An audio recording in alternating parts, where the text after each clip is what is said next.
እንዳታሳልፈው። ይህ ቪዲዮ ላንተ ነው። ተስፋ የቆረጡ ታዳጊዎች የኢትዮጵያ እግር ኳስ ሜዳውን ብቻ ሳይሆን ልባችንንም አድርቆታል። ኳስ በተደጋጋሚ የትም አያደርስም። አብዛኛውን እግር ኳስ 90 ደቂቃ ሙሉ እና ስታንቋሽሸው አታፍሩም? ቅጣት ወይም አቅማችሁን 100% ተጠቀሙ። አብዛኛውን ጊዜ ሰዎች ለመጨረሻ ጊዜ የሀገርን ክለብ ጨዋታ ያየው መቼ ነው? ሎክ ክደት እየፈጸምክ ነው። እንግዲህ አቤል ነኝ። እኛ ተስፋ አንቆርጥም እና ስለ እግር ኳስ ክብር ስትሉ እኛ ተስፋ አንቆርጥም ሲካሄድ አንተ ተስፋ ለቆረጣችሁና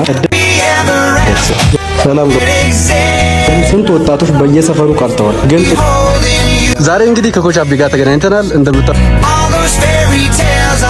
እኔ አቤል ተመቸው ነበርኩ። ሰላም